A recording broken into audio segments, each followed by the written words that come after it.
Hello and welcome to Book Reviews Kill, a podcast about fantasy, sci-fi, and horror novels. I'm Evan. And I'm Chad. And you're joining us today for our recap and discussion of Brisingr, Book 3 in the Inheritance Cycle by Christopher Paolini. I definitely had mixed feelings on this one. I have some mixed feelings as well. I mean, they're certainly encapsulated, Sure. maybe just encapsulated in flaming swords, dragon fights, aerial combat, and like shade magic powers. So that was awesome. Yeah, you had mentioned something to me. You texted me before I had finished the book, and you told me something along the lines of, this is packaged as like an action adventure fantasy series, but I think it's a little more than that. It's definite. It's more is the right word for this book, but it's definitely more than that. I feel like it's also, there's a certain drama to everything. There's a certain introspection to these books that I feel like isn't really the way that they're advertised. They're just so much slower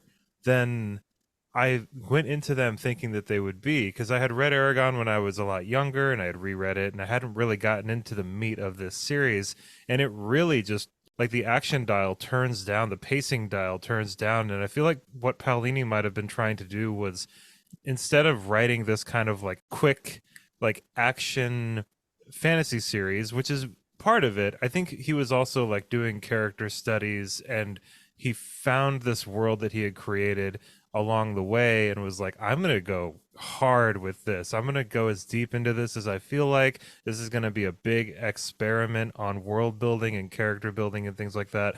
And I think that for the most part, this does a pretty decent job at it, but also it really fumbles sometimes into just these holes where it's just exposition and just kind of like philosophizing and just wandering around in a moral quandary for a couple chapters, and it's just like, wait, what is going on right now? Where are we? What's happening? I couldn't agree more. You kind of perfectly expounded upon my single kind of half-cocked statement of previously, like you mentioned, of like, this is almost feels more of a drama than it does an action adventure. My brain remembers, my like 15-year-old brain was like, this is a dragon action romp. And now that I'm reading it with a little bit more of an introspective or let's call it matured view, there's a lot more than that just going on. And I think you also kind of nailed it when you said that I feel like he's almost kind of experimenting with his story and his storytelling. It's as if Paolini realizes that he's good at a lot of other different types of storytelling and building a story and character. And kind of we're taken along with him as he sometimes really well and sometimes kind of fumbles a little bit in building the skills that makes him a more complete, well-rounded writer. Yeah, I mean, like, from a bird's eye view, there was an interesting series of events happening. A dragon's eye view, perhaps? A dragon's eye view, but zooming in, there are a lot of gaps where it feels like nothing much of consequence is really happening. There was some character development here, but I also felt like some characters were kind of pushed more into the background when I wanted to see more of them, or we saw a lot of a character, but there wasn't really much substance or growth there. I don't know, man. This is the one I like the least. Absolutely. Same. It felt way too long, like 750 pages. I feel like you could condense the really important scenes in this book down to like maybe 200 pages. There was a lot of running. There's so many like conversations around campfires that don't really necessarily mean that much. I mean, like a really good example is like Arya and Eragon have like a really meaningful conversation. We like dig more into Arya's backstory. Then we like don't see Arya again for like the rest of the book. So it's like, she's just gone. Well, what was that about? But you know what? I mean, I still think, and I'm going to hold myself to this, I still think we've got another book ahead of us. It's 850 pages long. It's the climax. So my hopes are still high, even though this kind of dragged them down a little bit, just because it felt kind of like a chore to get through the really slow parts. But I mean, there's still peaks. There's still action. Yes. There's still dragons. There's still swords. There's still magic. There's still fire. Those things are still happening. But yeah, just the parts between them, I was just like, wow, this chapter's not over yet. Oh wow, this scene isn't over yet. Oh wow, this conversation isn't over yet. Like, oh wait, what else do they have to talk? There's I know we're gonna get into the recap. There's a part where Eragon is out in the plains or whatever after he's running away from Helgrind, and he scries to Islandari, the queen of the elves in Elismira. They kind of have like this weird back and forth for like 3 pages.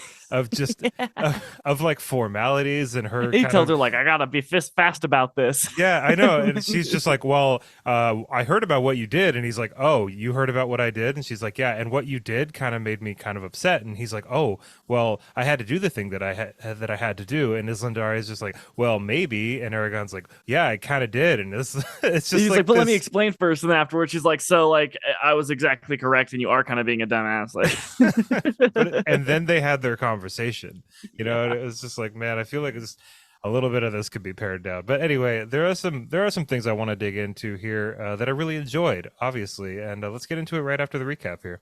Let's do it. Eragon, Saphira, and Roran travel to Helgrind, the home of the Razak. There, they rescue Roran's betrothed Katrina, held prisoner, and kill 3 of the Razak.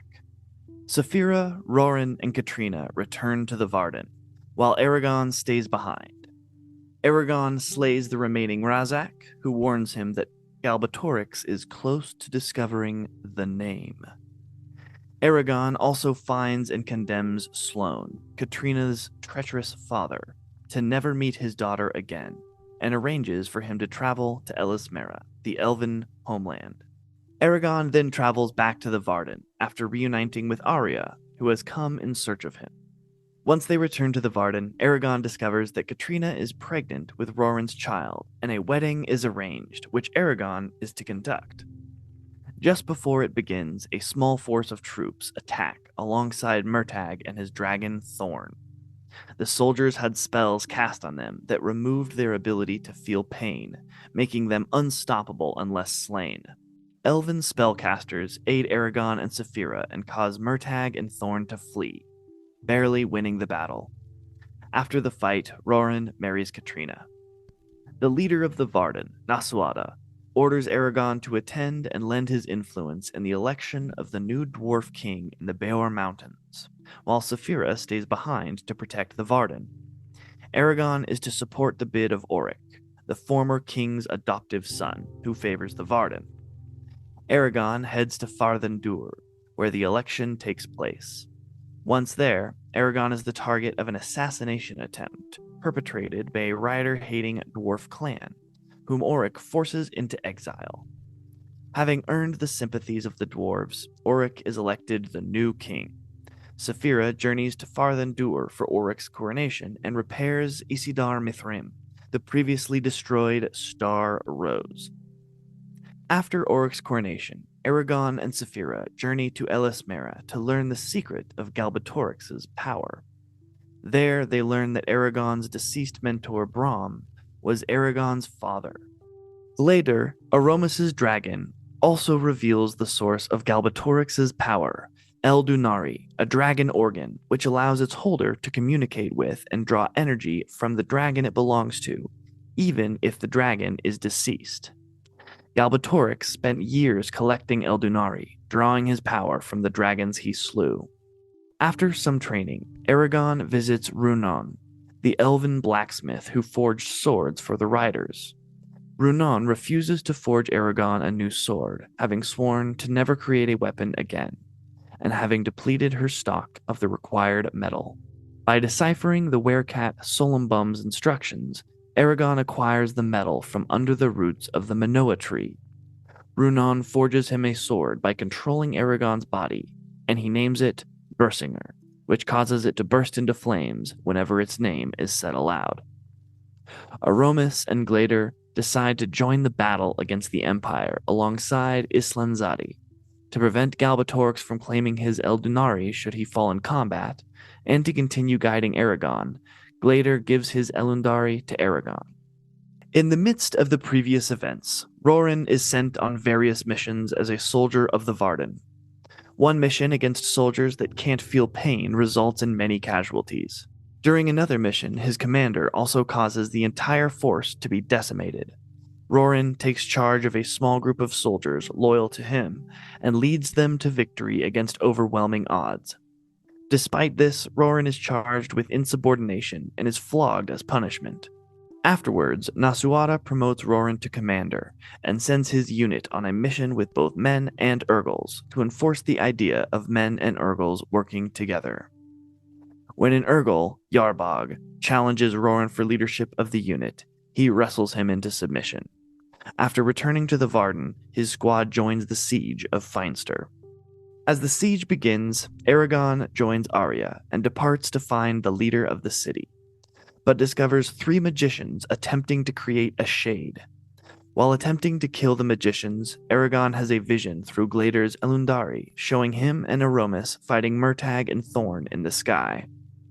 During the fight, Galbatorix takes control of Murtagh and tries to lure Aromas to his side. Failing to do so, he slays Aromas after he suffers a seizure. Glader, in grief, is also killed. After the vision, the magicians succeed in creating the shade Varog. Eragon and Arya fight and slay Varog, with Arya dealing the fatal blow. After the successful siege, Eragon resolves to continue the fight against the Empire, to avenge Aromas and Glader.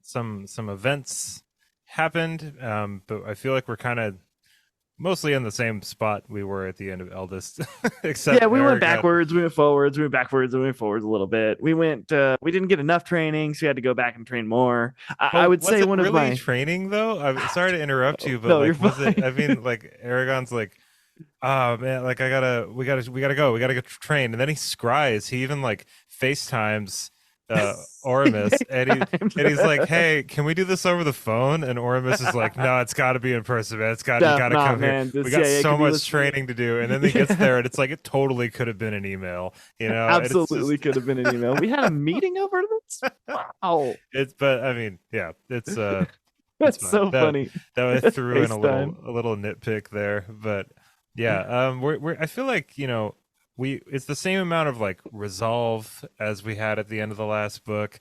I mean, Aragon's got a new sword, which is cool. Katrina's not being held prisoner, so that's cool too. Let me I stop you guess. there. Let's talk about Roran and Katrina because that is something I really liked, both in their relationship and the growth of Roran as a character, and maybe not as a character, but as his position, power, influence amongst the Varden. I thought was a really cool path of him kind of starting low, getting that talking to from Nasuada of like, you present me with some problems, and that if I just make you a common foot soldier, obviously you're going to go to waste by what you've proven yourself capable of, and also you're Aragon's kin, so you're kind of going to be lauded regardless of your actual skill. So she kind of puts him through some trials, and he certainly rises to the occasion and fulfills all, and then exceeds her expectations. I just really liked his growth path, and the chapters with him were super exciting.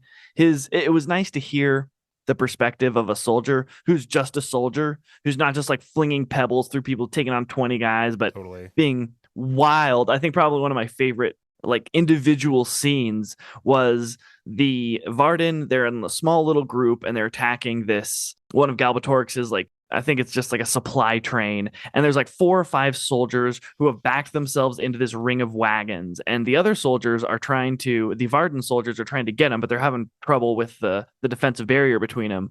Roran, after just pursuing this other guy who tried to flee on horseback, taking him down by scaring him, bah, and then crushing his kneecap.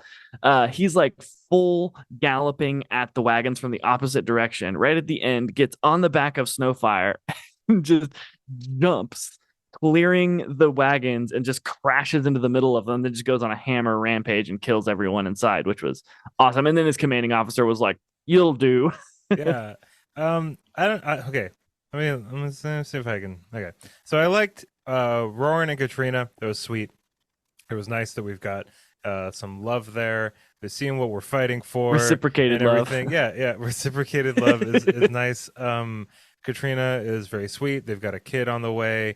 All of that makes sense, like them getting married, the baby, all of that. Even to a certain extent, Naswada kind of being in a little bit of a predicament here because, she can't just like automatically make Roran this commanding officer just because of who he's related to. That would look weird. I thought that the reasoning behind that was pretty sound for sure, and having to throw Roran to the wolves, so to speak, to kind of like prove his mettle a little bit. But I also thought that those chapters could have been probably combined and trimmed down a little bit, just because I mean, it's like we've got this whole chapter where Roran kind of proves himself, and that was like pretty lengthy. And then we've got like another chapter where Where Warren's like Rowan proves he, himself. he like I just thought it was a lot of kind of like the same, like, all right, Rowan's fighting people. All right, Rowan's Rowan's fighting fighting more people. people. But it's fine. I mean, I'm a But sucker for battle, so maybe I was just like, yeah. "Yay, No, and action!" and and Paolini does a really good job with battles. He does a good job at like he doesn't do like the R.A. Salvatore thing where it's kind of just like spinning scimitars. He kind of like he Skittering and he kind of whipping like around. utilizes the environment and like the context of the battle in a really interesting way in almost all of the battles, which is really nice to read for Yeah, sure. he does. I don't like that Roran is whipped. I thought that was weird, and I wanted to ask you about it. Like, That's do why I you? stopped my Yeah, paragraph before I got there. I mean, did you think it was necessary for Naswada to order Roran to be whipped? I thought it was a little bit extra. I thought that was a little bit too much. I think that if Roran had been insubordinate in a way that had gotten somebody hurt, but still the mission succeeded, I think that would have made a lot more sense. But it's very obvious that without him on that specific mission, and it's just regarding every other time that he's proved himself, it's like it's very obvious that on that specific mission, they would have all died if not for him.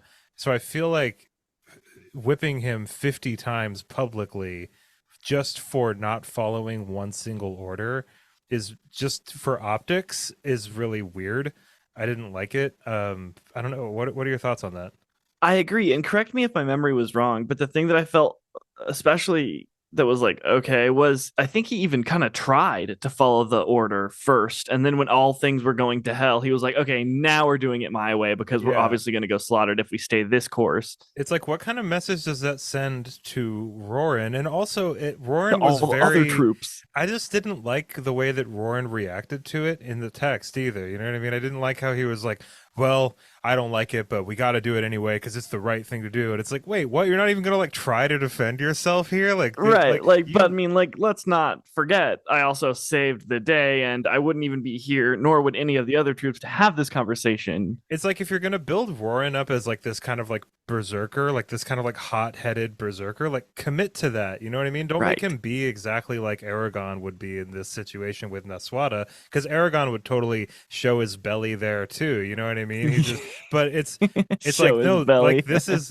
Roran we're talking about here. He's the hot-headed, like he's supposed to be different than Eragon, and it was just kind of disappointing to see like him kind of fold in this situation and like not defend himself when he has in like every other situation. And he's just like, I have to prove how committed I am to this cause. And it's like, dude, you kind of already did. And this is really unfair. I don't Right. know. I It didn't like could have that been scene. used same. It could have been used as a way for him to challenge Nasuwada and her like That would have leadership been and kind of because she's interesting. new Yeah. at this too, and he'd be like, "No, check this out," and then laid it out from his point of view, and then her to be like, "You know what? You're correct.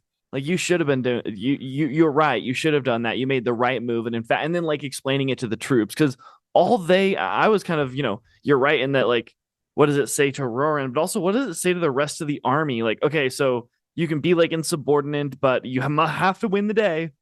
And if you Yeah. do win the day, then like you just get whipped, and but then you'll probably be made a commander. So like, man, if It's a lot you're of gonna really mixed doubt, signals to the yeah, it's whole, like I don't know that. it's And confusing and downright contradictory at worst. you know what though? Like, I mean, Naswada is, in my opinion, one of the most interesting characters in this whole series because of the position that she's in. The knives thing, I can't remember what I it was was gonna called. say, yeah, Whew, that was such an awesome it's scene. like That the was like trial of the long knives. that I was like think one of the best scenes in the entire series, in my opinion. Like Naswada is such a badass, and like it, I was bleeding right along with her. I think that the audience really needed that from Naswada, like just to kind of like show just how committed she is, and like she's like kind of like the paragon leader of this whole situation of the Varden and everything. She deserves that role too, and I thought that was like just super creatively done, super well done. Just the fact that she was kind of like paired up against this gigantic just brute, and he totally passes out, and it's just so great.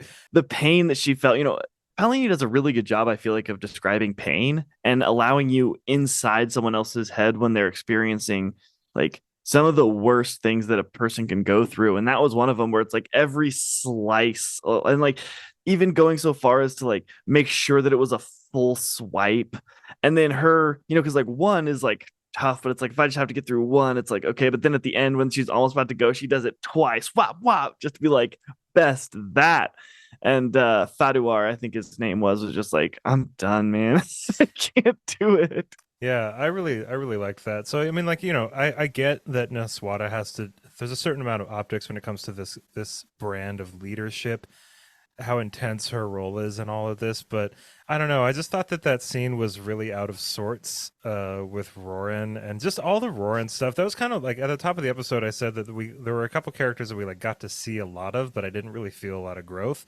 Roran was one of them. He's basically the exact same character at the end of this as he was at the beginning of Eldest, and It was it's just positionary growth. He like didn't level up by his character, but by his position. He's station. like a higher rank He's got now, more responsibility. Yeah, I mean, I'd like to see some more Roran chapters in Inheritance and just kind of see like how he is able to really affect things on the ground while Eragon is kind of doing his writer thing. And I feel like Roran's a much more endearing character, which I think also adds insult to injury because like I just didn't like seeing him just take that. I don't know. Maybe he Mm-hmm. should. I don't know anything about being in an army, so maybe that's the move, but I don't know.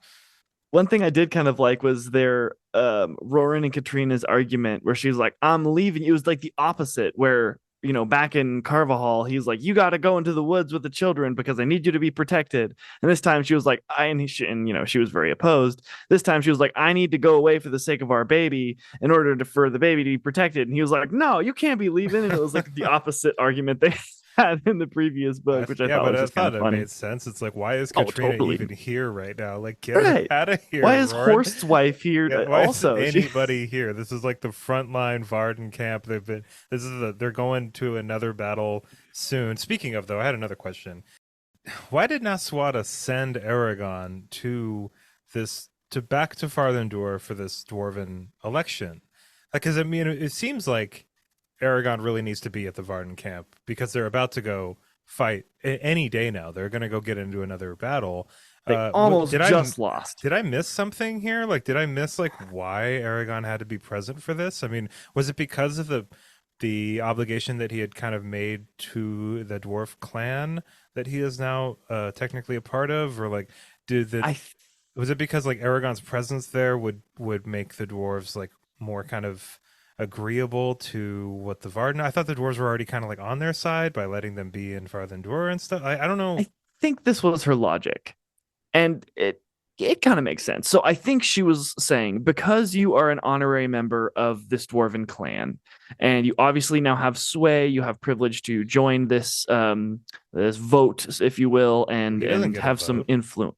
Well, he has some influence, and he Right. can actually Oh, join the maybe. proceedings.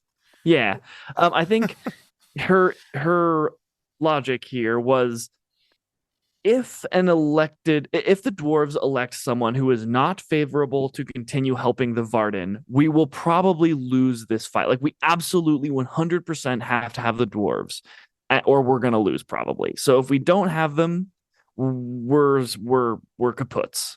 And Okay. so it is so important. We're going to take the queen of our board and send him away because we need this support. And if he can be the one little shove that pushes them across the line of electing Auric, someone favorable to the Varden, as opposed, then it is important enough to do that, which I don't know. It's kind of hard to say though. I mean, because like as soon as Aragon gets there, the dwarves are in a much more divided space than they would have been initially. So trying I to mean, and kill it's like him. hard to say whether or not. I mean, okay, so let's dig into this just a little bit Okay. because a lot of the critique that I saw for this book before we started this episode was that people really didn't like the dwarven king choosing thing, which it's funny because I really liked it a lot. I thought it was great because it's a nice change of pace. It's a nice change of scenery, even though we're back at Farthendur. But there's new characters. The dwarves are always interesting. Dwarf kids, kind of cool. It's neat. I didn't mind it. I liked the journey there with one of the Urgles, was That it I really Cole liked, or which we'll whatever. talk about later. Yeah, I mean, I thought most of that was a pretty good deviation from what was going on here, but I don't know whether or not it was a good idea from Naswada's perspective initially to send Aragon there. I guess it makes a little bit more sense retroactively because like Eragon gets there, and then there's an assassination attempt on Eragon by one of the dwarven clans, which kind of pushes the dwarves. which I guess, yeah, now that I'm thinking about it, I But guess she it's didn't because know that was going to happen. exactly. Well, I guess it doesn't really matter, but but I really loved Oric's speech before, Yeah. like while they were trying to kind of during that part where they're trying to accuse this other clan of the assassination attempt on Aragon. Oric's speech was really great. Oric puts all of these dwarves in their place. He calls them out on their past, their present, and potentially future inaction in a way that wasn't even really insulting. It was just factual and really the Right. only way that he was going to get through to his peers. So I guess it does make sense because the assassination attempt on Aragon's life probably pushed them over a little bit and made it so that, or it could like use that and say, okay, look at this. Like we're down to killing dragon riders now. Like this is ridiculous. Like People clearly on our own side. so what I'm wondering is there are clans of the dwarves that don't want to help the Varden at all. But I didn't really see like a ton of reasoning for it besides they just didn't really want to. Like were they did The do these clans just believe that if they stay neutral and stay out of it, it won't affect them at all? Is that kind of their line of thinking about it? Yeah, it's briefly talked about when Oric and Aragon kind of get in their kerfuffle. Oric saying like the opposing side thinks that if we just kind of stay out of the way, we're very self-sufficient in our own little tunnel system here. If we just stay out of the way, Galbatorix will just leave us alone, be like they're more trouble than they're worth, sort of thing.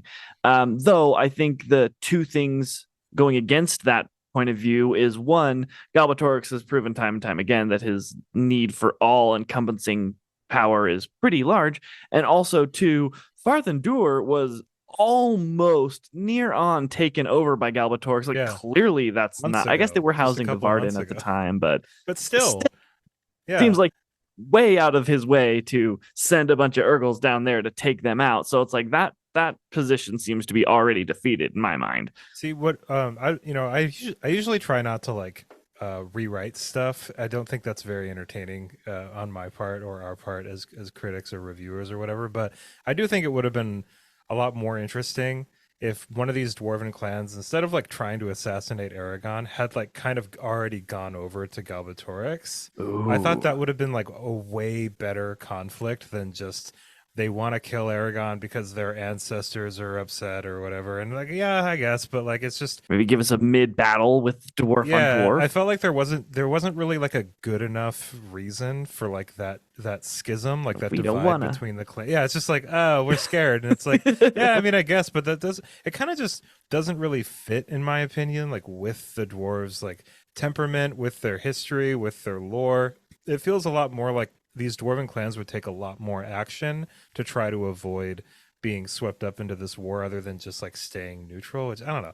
I Right. just And it's thought that like, shouldn't you guys be trying to get revenge? Like Galbatorix just killed your king. Like, don't you wanna you're part of this fight now, right? Like you yeah, I mean, can't be like like, no, we'll just Morzan. hide. It's like you crossed that bridge, man. Yeah, I don't know, but I do like Oric a lot. Oric is probably one of my favorite characters, along with Naswada and Saphira, I think. There's kind of like a subtle lesson in both Roran putting aside his finding of Katrina until the people of Carvajal are safe, and Oric put aside his marriage to his boo for a long time, traveling to the Elven homeland with Eragon, and it was kind of like I don't know, I hope I don't know if Eragon picked up on it, but it was kind of like a hey man, like maybe you should just set aside your own yearnings, romantically speaking, when there's so many more people at play here that can be benefited if you just kind of stay the course and focus. And these people have like actually arranged marriages, whereas like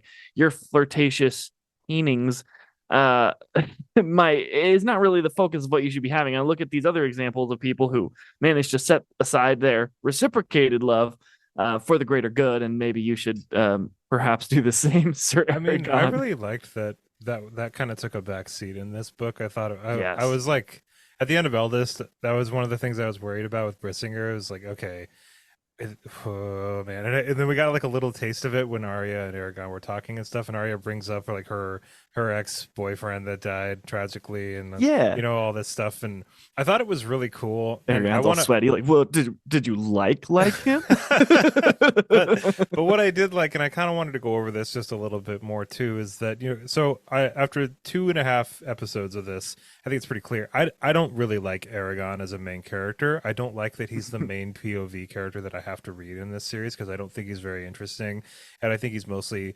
annoying, and I don't like the progression that he's taken. I don't like how much he waffles on everything. I don't like how confused he is about everything. It's just he's Right. not a To very meet, to compelling. not meet, to kill, to not kill. But with that said, I think that Brisingr, this book, I think his temperament is a lot better, and he's a lot more patient, and he's a lot. There's like multiple moments in this book where, a good example is when he's there's like during the trial or whatever for trying to figure out who assassinated him. There's like multiple parts where people say really insulting things about him, and Aragon from book one would have spoken up and been a total little asshole about it, Rash. but there's a lot of growth in that specific aspect that I really liked reading in this book, and I hope that it continues on. Like, I'm not saying that I want Aragon to be like this stoic, like never gets upset character or anything, but I did like seeing that quite a bit. But also, but also, I got really sick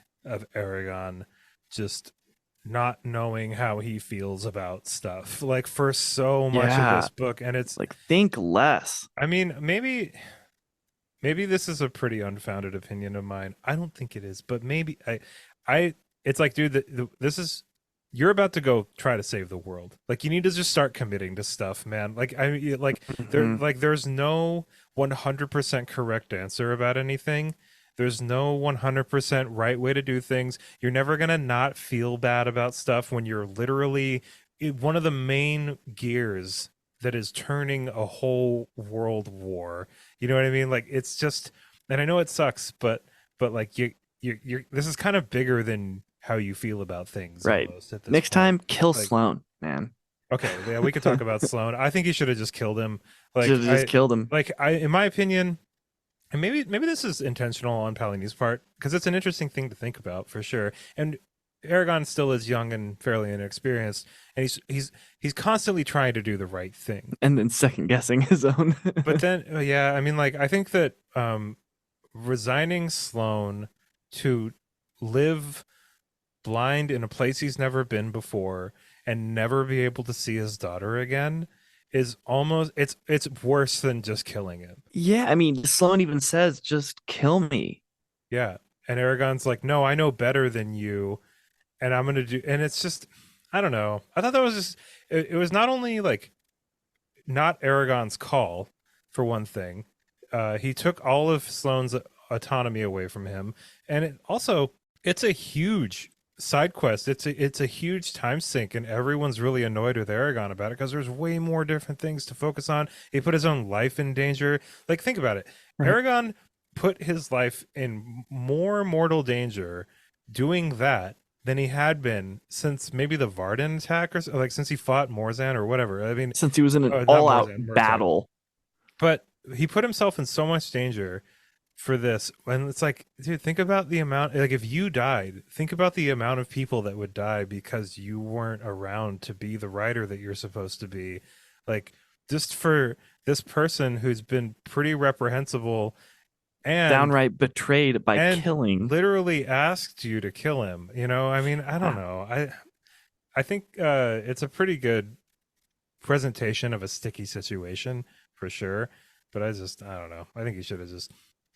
I don't know if Aragon should have killed him, but I think he should have just left Sloane there or yeah. something. Or I Or don't know. just like left the gate unlocked, maybe. Like, you're at your own devices or something, and I know he's like, well, if I let Roran know, then Roran will be like maybe needing to seek revenge or something. I don't know. I think he put way too much thought in the wrong direction. It should have just been like, I don't know. I think he probably should have been like ending. And it's said multiple times that like the writers kind of are the police of the police, and he keeps saying like, I'm in no position to be casting death, be the judge, jury, and executioner here. And it's like, while yes, you should not just like take the staff of judge, jury, and executioner and be like, "It's me, everybody." That should be very tempered. But in this situation, and I think a lot of others, I think the Dragon Riders kind of were created to be this third party position that could be like, "Yeah, we are going to cast judgment, and yes, you will feed my dragon today." Well, I mean, he's doing that by letting him live anyway. He's still Right. making a choice. Like he's He's still like, "Here's a being, staff, and you're yeah, self-loathing. Have yeah, fun." exactly. And it's like he is still ultimately the one that's making this decision, and he's the one that decided to make it. So I don't know. I just don't really like Aragon very much. I No. just like I like Roran, I like Saphira, I like Naswada, I like Arya, I like Oric. I just Aragon for I even like King Orin. I like King Orin too. I think In he's fact, there cool. was a really cool conversation. Okay. There's a really cool conversation about between Orin and Nasuwada when Nasuwada's kind of throwing her weight around and Orin's like, "Hey, hey." And I just felt it was really real because a real king would be this. He's like, "I feel like I've given you everything, like power, money, control, influence over a lot of my own people, and you just keep taking more. And I'm not going to be treated like I'm not the king here. I still am the king." And while it was a little bit of him maybe pettily throwing his weight around, I thought that it was a very realistic thing for someone in his position to do. And I was glad that the conversation happened and that it was just resolved in a cool way. And he kind of like put his foot down a little bit that I just felt was like, yeah, that's how a real king would have played it. Yeah, and like Niswada's position, I mean, she's effectively the general, the leader of a rebel group, right? And that's fine, and it's a very high position to have. But I mean, in order to exact a successful rebellion, she's going to have to work with other leaders of state, you know. So I Mm-hmm. mean, it makes a lot of sense that Orin would say what he did. Yeah, it's funny. So Aragon has a tendency to say a lot without saying things. He was like, "This is a secret. I don't want Roran to know about Sloane." But when Roran asks him about Sloane, he was like, "Yeah, no, don't ever ask me about that again. Also, I gave you your stick to a man who needed it a whole lot more than me." It's like, man, I'm pretty sure you can put those pieces together. And then again, when he's talking with Nasuwada, she's like, "Okay, like you've been very reticent to talk about who is actually training you. And if I'm gonna agree for you to go up to and visit the elves again, I kind of need to know, like, is this trainer gonna actually be able to provide you with something that'll help us?" And Aragon's like, "Well, it's one of the elves' biggest secrets, so I can't tell you. But let's just say Saphira and I aren't alone as we have previously thought." Like that is saying that there's another It's kind of dragon in like the in Rings of Power when Elrond and I can't remember the Celebrimbor. Celebrimbor. Yeah. Somebody they're like, did the dwarves give you that mithril? And Oh he's like, yeah. I'm not supposed to say anything about Right. that. I can't tell you, I promised I wouldn't say anything about mithril. but wink, wink, wink. Something's in my eye. Wink, wink. Yeah.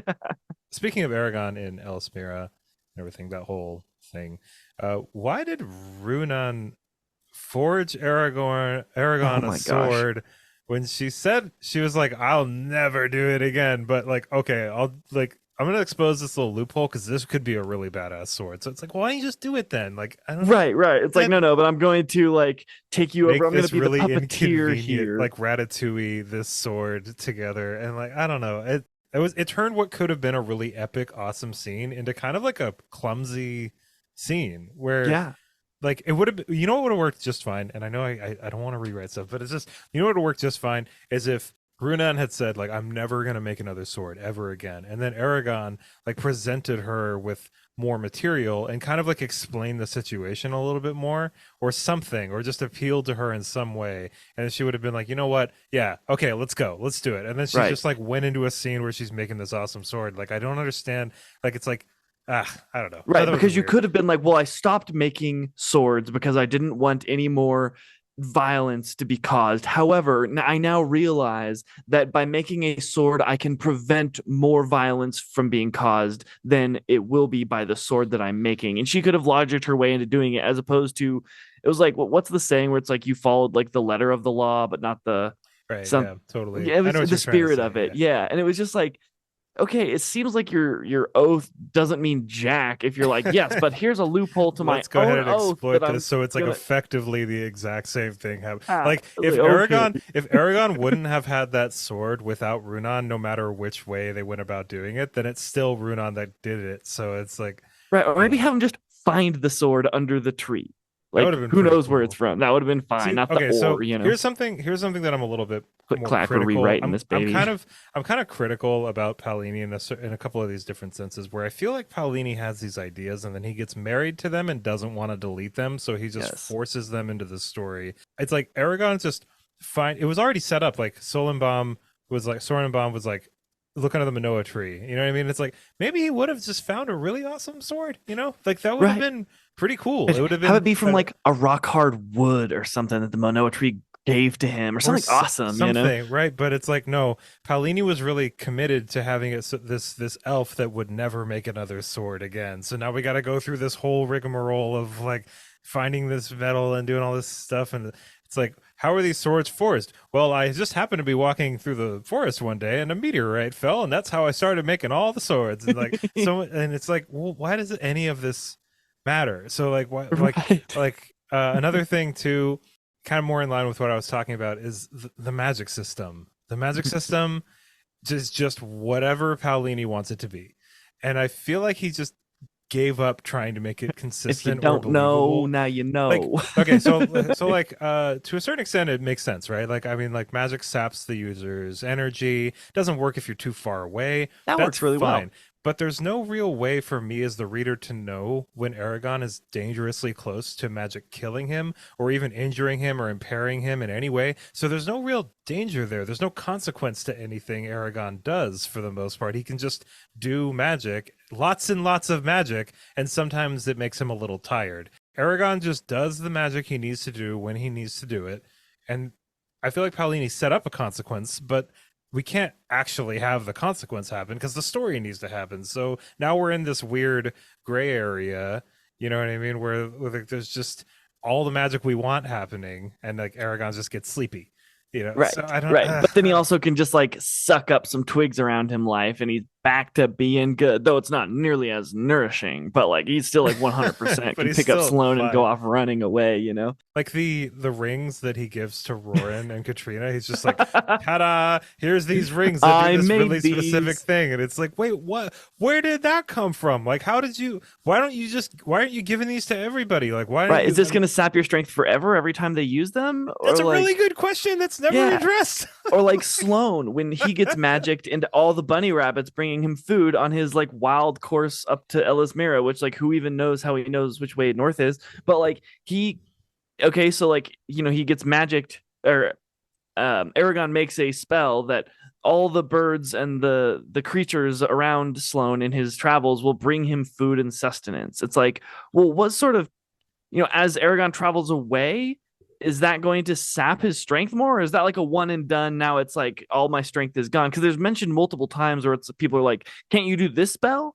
And he's like, well, no, that won't work because XYZ and it will sap my strength over time. And we never, and it's like, it seems like rules apply in some situations that don't apply in others. And Oh, it's and just that's really the mark of confusing. that's the mark of a not very well put together magic system, is Right. inconsistencies and conveniences and contrivances and things like that. Like a really good magic system is the reason that you want a magic system to be consistent is so that the context around like the situations happening around that magic system are affected directly by the rules of that magic system. But when you don't Mm-hmm. have really rigid rules to that magic system, then the situation is also just as malleable as the magic system that you made. So it's just like all fluff and no rigidity, no consequence, no danger or anything. So yeah, it's kind of yeah. Yeah. It's Yeah. like And the then it's like, thing I probably like the least about it. Yeah. I agree. And just like kind of the ways that it's used sometimes, if we've got, okay, so we've got Aragon the ability to like suck up energy from those around him to regain life. Does he ever like try to use that as an offensive measure and just like suck out, like husk all of the soldiers while also creating himself to be a magic energy No, god? because that would be the bad thing. That's a Yeah. bad And like he people has to thing. feel them But die or something. no, that's like another thing that I wanted to get into is like Aragon is a vegetarian. Like he learns that. Okay, so let's just go through this real quick because Okay. okay, after living with the elves, Aragon becomes a vegetarian. Like that could have been a really meaningful evolution of his character that fit with a lot of the setup around that whole situation. But it's kind of And how the silly. magic works. Right. But it's kind of silly to have him like waffle on this in this book. Like, not to mention having him running around like murdering people while they're like begging for their lives. Like, it seems Yeah, there's literally a scene in this book where a man is begging Aragon not to kill him, and Aragon does it anyway.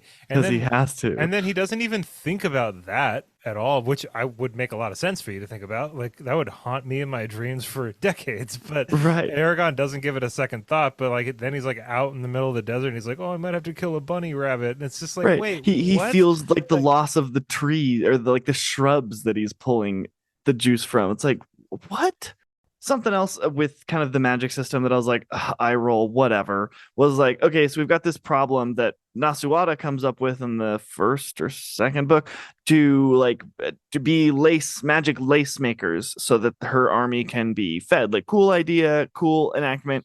And here we have Aragon with like kind of gets a little bit tired and is able to pull out three pool balls of gold from the ground just by like focusing a little bit. Like, man, maybe when the lace plan was presented, like do Vranger, Vrada, whatever their magic group could be like, actually, there's like tons of gold on the ground underneath us. It's just in a little flecks. But if we just pull it up, man, no problem. We got balls of gold. It's just like, okay, sure, but we're no, making lace. that's just for Aragon to be able to apologize to people. That's Yeah. Yeah, come on, man. You can't just Yeah. be pulling up gold every time people need gold. That's apology gold, you It's know? apology gold. Okay, I got a question for you. Sure. Maybe you can help kind of clear this up in my brain because I don't know, maybe my memory is just terrible or something. But like Saphira shows Aragon a memory when they're in the Elven homeland that Brom Oh gave my her, God, we maybe? haven't even gotten to the actual real core of Yeah. this book. All right, let's go Okay, lay it on so me. she reveals via this memory that's inside of her. I think maybe you can help me understand that of how it got there. That Brom is actually Aragon's father, but was not revealed until this point. How? Why did she keep this from him for so long? Where did she get the memory? Did she know about it before? Help me here. Okay, so Saphira found out that Brahm was Aragon's father, apparently in the first book after they left Tyr for the first time. Wow, what a That was dick. I And like honestly, I don't really remember like why they didn't tell Aragon. I was Uh hoping that wasn't the my eyes case. kind of glassed over from there. Yeah. I actually didn't have too much of an issue with Brahm being Aragon's dad. I think Oh it's no. fine. I think it's yeah. The memory thing it didn't really make sense, but it was cool. Like I Brahm just wanted talking to to know why Aragon. she held it from I don't him. know. I think they felt And like he couldn't handle it or something. There he was like a wasn't even reason. mad about it, but he could handle his morbid enemy like being like spawn of this creature, and if that were to be found out Yeah, by I like the rest, it would remember. undermine his whole like being with them. She should have been like, no, no, actually, we don't even have to hide the fact that you're Morzan's son because you're actually not. Da, da, da, da. And as soon as he got revealed, he had that memory. They had like a conversation about like, how do you feel about that? But it wasn't like a Aragon being kind of upset of like, Saphira, you knew this whole time? You were holding out on me. I'm over here like wrestling with my self identity and who I am and what this means. The blood that runs in my veins being so evil. My mom, who was like, turns out a member of the Dark Hand assassin who loved her job but So actually didn't. Aragon, no, Saphira swore in the ancient language that she wouldn't tell Aragon. But Uh, why? she says, "I swore in the ancient language to keep Brahm's identity a secret from you, and I could not break my oath. The day after the Urgles attacked us in Tirum, while you were still unconscious, before I knew what Brahm wished to say, he had me swear to never speak with you unless you found out on your own." And then it How did just he find glosses out? over like why Brahm would want that, and then it's just like, is there anything else he told you? Like, Aragon's just like, that all checks out, but is there anything else that he told you? Right. Any other secrets I ought to know, like that Murtagh isn't my only sibling, or perhaps how to defeat Galbatorix? These Uh, major self-identifying things that have like literally kept me up at night struggling with that you could have totally saved. that was an odd That part of was the an like. odd Like, it's just thing. I feel like with a lot of these conversations where there's a lot of things being revealed, it's again like it's like Paolini just being like, this is the way that this is all going to shake down. So what I'm going to do is I'm going to have these conversations where the secret is going to be revealed, and then we're going to kind of like backtrack and close up a bunch of loopholes and kind of like retcon stuff, so like Right. it's like every question that Eragon asks gets more specific the more he finds out, so that we can keep closing up and just kind of like giving these like kind of like throwaway line answers, like, oh well, Brom just like never really told us about that, or he told me he wanted to keep it a secret from you, or just whatever, and then let's move on, don't worry about that. And it's just like, I don't know, man. Like, I mean, I don't know. I feel like Brom being Aragon's dad, the way that it's explained, kind of through the text, and like, kind of like Oramus kind of like gives some more information on like Brom became a gardener for Galbator or Morzan or whatever, and then Morzan and Aragon's mom were like, that wasn't really like a super, I guess, was it like not consensual or something? I don't really know what was going on with that. Yeah, like it was And told then by him by Jayad that she was like actually a member. She was the original Black Hand, was an assassin and loved her work, but then later it's like like, her and no, Brom be fell careful in what you love, believe. and then so like Brom and her fell in love. They had Aragon. Morzan took her something. I don't know. It kind of leans to a bigger thing about this that, we've talked a little bit about story bludgeoning, just like beat it with a stick to get it where it needs to go. And I feel like that's continuously circling around like Aragon not being exposed to information that like in retrospect obviously should have been told to him before that. Just like that's I don't know what only the real harm would have reason. been. Yeah, the only real reason is for us as a reader to be like have continuous moments of like, whoa, that was actually that cool. But it's like that shouldn't have ever, like, another one would be Oromis and Glader's keeping this information. It's mentioned time and time again that like we're rushing you through dragon school here because the extraneous circumstances make it so we need to kind of just jam stuff that traditionally would have taken years before we considered you up at the level. But the fact that he starts getting mopped up by Murtag, like, why is Murtag able to just wreck me time and time again when like his dragon has clearly been like manipulated genetically to grow faster, which is cool that Saphira was able to best him like aerial acrobatics time and time again. But Morzan completely destroys and wrecks Eragon magically in his power time and time again, only to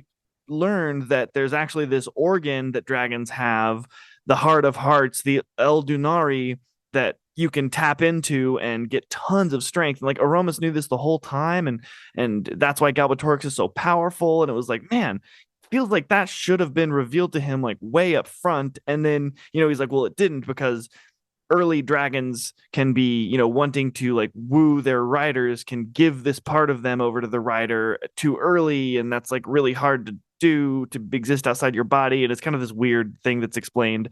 And it was like, right, but like maybe just like tell him not to do that and like warn him, this is why we didn't tell people, but this is something you should surely know because it's something that you're going to have to face if you have any chance of defeating Galbatorix. Yeah, I don't know why. Yeah, I like don't. why are you holding out, Aromas and Glader? I don't know. It's like they're like Horcruxes, you know. It's Yeah, like that's a Galbator. they That's what are it felt like to me, Horcruxes. and it was introduced so late in the series, and now it's like the only way to kill Galbatorix. Is Like, by finding all these Eldunari. Can you even destroy them? Do they get used up? I don't know. I don't know Does what he have any of them just this somewhere in is. like a stack or a pen? Can Aragon tap into them? Like, I don't really understand. And when he gives Aragon, what is that? Does he give him like a heart, or like Well, this bleeding mass, or to like? be fair, I think there's like a couple parts in Eldest where where Gladiator had said like my heart's like plural, and you kind of Oh, like Paolini definitely. All right. Easter egged it a little. Here's what I'm gonna say. Okay, I feel like Okay. okay. So I feel like Paolini seemed to foreshadow as much as he could, and I don't think that this had all been outlined and ready to go when he wrote Eragon when he was 15. You know what I mean? So I think that as Right. Paolini got a lot older, this story got a lot more complicated, and it ended up being the story that Paolini really wanted to tell. But because of the way that these other books are published and done when he was like a lot younger and wasn't as experienced or as good of a writer. I mean, like he's definitely a much better writer in Brisingr than he was in Eragon, in my opinion. But like, uh, at least on like a line by line, Right, right. kind of like basis. But like, I feel like he started having these ideas where he's like, okay, well, this would be really great and to explain a lot of this stuff. So I'm going to put it in. I'll just have to kind of fit it in here and explain away some of the questions that the audience or Eragon would have. Like, Sometimes literally with it. Don't worry about that. yeah, like in this conversation with Brahm says, it's like a memory thing that Saphira was like holding somehow. Like Brahm like recorded himself. He's like, it was literally like a, if you're watching this now, it's because I'm dead, or you know what I mean? 100% that. But In fact, those like, words are literally said, I'm pretty yeah, I think sure. so. But it says, I realize you may be angry at me for keeping this from you. I can't say I would have been happy to discover the name of my own father this way. Whether you like it or not, though, we are family, you and I. Since I could not give you the care I owed you as your father, I will give you one thing I can instead, and that is advice. It's like he just says, I know you're mad at me about this, but here's some advice, and it's like has nothing to do with like Aragon's reasons for being mad at him or anything. He just doesn't talk about it, and so Right. Like, why that's wasn't he raised in Carvajal with Brom being his dad? I don't understand why that couldn't have been a thing. And then Brom could have been, I don't know. I just don't know. Maybe it was to protect him or something, even I though it think it seems like was to being next to protect. him. I think it was to protect Aragon. That's what Okay. most of this seems like. Is like they didn't, and this is a pretty specific point that I feel like was handled fairly well. Is that like they didn't know Aragon was going to be a writer.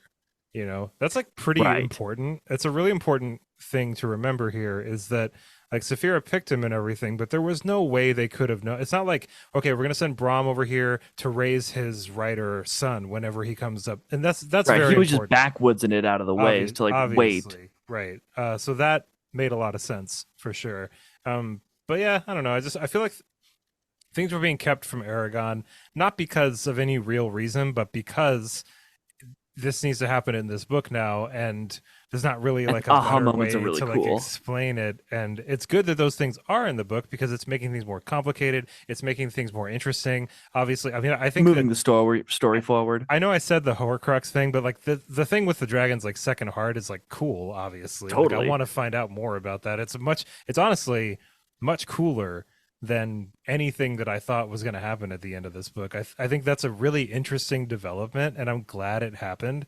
And I think that because of the way that these books were written over the years, and as Christopher was getting a lot older and a lot more experienced, there's just a little, it's got to be forced in a little bit, and you know what, Right. and it's not even really like a hard criticism. I think it's just the way that these books were written out. So I mean, I would love to ask him about it when we get him on here, because I feel like that'd be a pretty interesting question. Like, was there more as you kept writing it? Was there more that you wanted to add in that was difficult to add in Hmm. because of the way that the first book was written? And like, you didn't, maybe, did you have everything outlined, or did your outline change or anything Right. like And I that? mean, we can kind of put it in and this framework in order to have it make a lot more sense, or at least be like, yeah, okay, I get this. Was imagine the growth that you, Evan, and me, Chad, experienced as a person between 15 and 20. Yeah, Now, or like imagine, 28 or whatever. yeah, Yeah. and it's like, imagine the difference that he experienced just as a writer, not only his growth as a person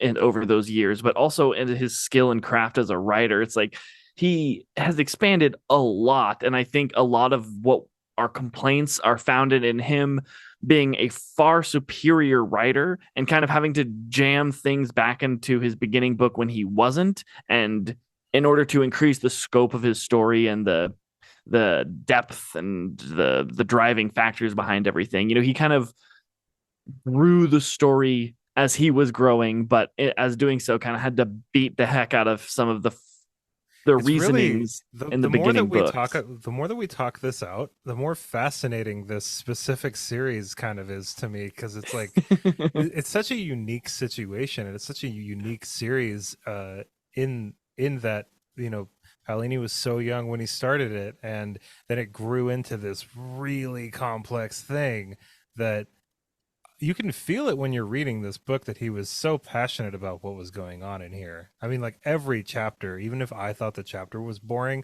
Paolini certainly did not. Like Paolini Right. wanted this stuff in here, Oh and yeah. I'm sure that some of it got edited out too. I bet he wrote like 1,000 pages for this thing.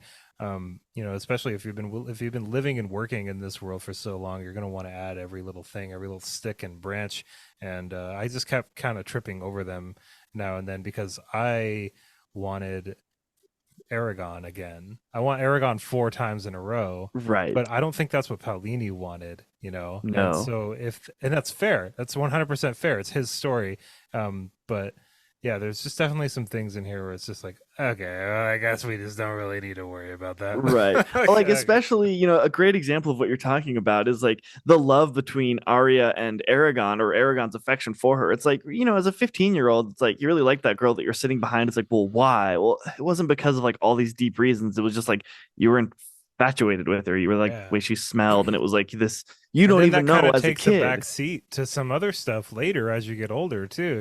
Yeah, Like, exactly. And that's kind of happening in this book. And yeah, maybe it's he's trying to pull interesting. Yeah. back and be like, okay, I now understand a little bit more about like love and romance. So maybe I'll pull this back a little bit and kind of start it up from Interesting. again Yeah. and have some like moments. Like I did actually like the moment of Arya and him working together to defeat like 20 or something guys, which was pretty Yeah. cool. Yeah. And then they have this like kind of moment out there where Aragon, he's very like careful with it. He like grabs her hand at one point because they're having like she's telling him something about their past, and he's like consoling her.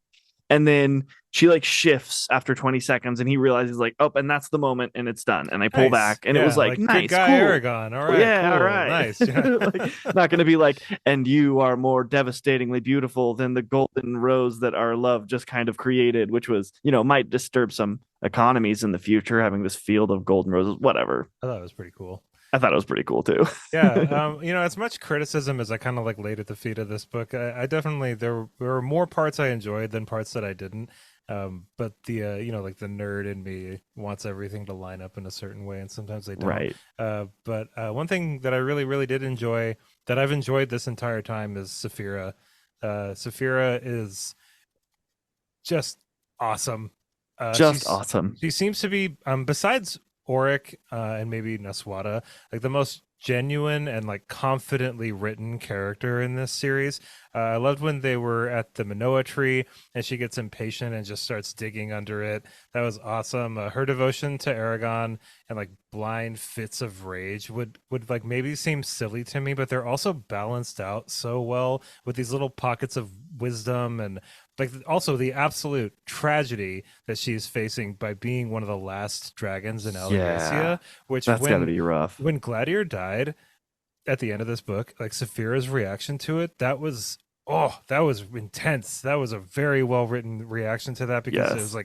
like I realized at the same time Saphira realized like, oh my God, like that was the last like sane like realistic It's not option. trying to kill me. Yeah. Oh man, that was really brutal. So yeah, Saphira, in my opinion, like really carries a lot of this story on her back. She carries a lot of people on her back. She's just a very genuine, awesome character whenever she's on the page. And we got a Saphira point of view chapter, which I thought was really Yeah. nice too. Maybe two of them. Something like But that. we got to One see Saphira point of view, which I was really excited to see. Same. One of my favorite lines, which just goes to show like how awesome she is and kind of how she can't be the end all be all for like advice because she's so wise. It's like, well, why doesn't she always give Aragon really good advice? It's like, well, they kind of see things from different perspectives. And one of the lines that best portrays that is Aragon's like, what should I do? I forget what they're talking about. But he's like, what should I do? What should I do? And she's like, well, if I were you, I would rip off his head and then Yeah, feast on his corpse. literally murder all of them. Yeah, and then feast on his corpse. And then she goes, but I don't think that would be the best for you, I think. Even though, like, maybe though you should eat him. She says something like, you don't enjoy the bloodlust like I do," or something like that. It's like some Yeah. really, really intense lie. I was like, "Damn, Zafira." Woo. But Yeah. I mean, it's cool because like it makes sense. She's a dragon. She's not human. She's not a. Right. She's a mystical, dangerous, violent animal, and Right. that's So what like she while she's is. wise and her advice is great, it can't always be followed by Aragon because like he clearly shouldn't like rip off their heads and eat the No, body of his enemies. and honestly, I'm really glad that and I think I might have mentioned this in the first episode, but I'm so glad that Paolini chose to write Saphira in this like really nuanced way. Hmm. She's very much her own character, and she's not just a foil to Aragon. She's not just like the polar opposite of this writer, and they have to like get through their differences that way, and she's always calling Aragon an idiot or something. Like that would have gotten old so fast. Instead, what she is she's complimentary to Aragon, which is Yes. perfect. And her being complimentary to Aragon and Aragon being complimentary to her while they're both growing through this situation is easily the best part of this series, in my opinion. Hmm. It's the main thing, it's the main relationship. It's awesome, and it's handled very, very well. You know, and as we kind of wrap up here, I mean, like, I know we kind of grilled this one. Everybody, I know that this series is so important to so many people, and I It's didn't important to want like me. this. It's important to me too, to a certain extent, but like I definitely didn't want an hour and some change episode of us just like totally tearing apart a book that is really important to a lot of people and got a lot of people reading, and you know, it was very instrumental in a lot of people's formative years of reading fantasy and things like that. And I think It, it there's so much in here that totally makes sense why it resonates so much with people. I just thought it was a little too long. That's kind of yeah, like my final verdict is just, yeah, it was really, really long.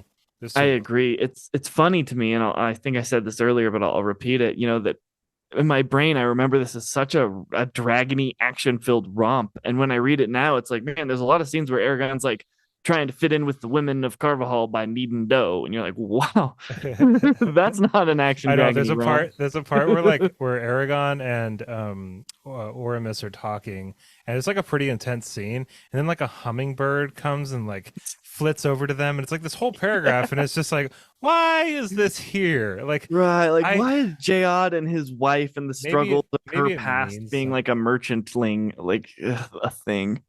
But yeah, I'm definitely curious to see how this all wraps up. I mean, I feel like I know. I'm gonna predict real Okay, and quick. this is the last book that I've read, Yeah, actually. so So I this haven't next finished. We're one, both going the to new we're territory. going into the conclusion of this of the inheritance cycle, totally blind, both of us. So, here's what I'm gonna predict, and then you can do a prediction. We'll wrap this up because Okay, we've been rambling about we have this, been rambling. but I think that Aragon is going to defeat Galbatorix, but it's going to come at the cost of Murtag. I think Murtag is going to die, but after it's going to be like a so sorry. It's going to be like in Star Wars where like, you know, It's mirrored a lot of Star Wars yeah, I mean, like already. Aragon is gonna see the good in Murtag, but it's gonna like Murtag's gonna end up doing the right thing, but he's gonna die. I think that's gonna happen. I agree. I don't. Before you move on, I agree with that totally. Except I think Murtag is going to be the one to deal the dealing the death Interesting, blow. maybe, yeah, that would be even more like Star Wars. uh, Yeah. yeah, and then I think, Puts an emperor sparkles from his hands shooting and throws him into the chasm. yeah, I think also there's gonna be some kind of resolution with the Dragon Riders too.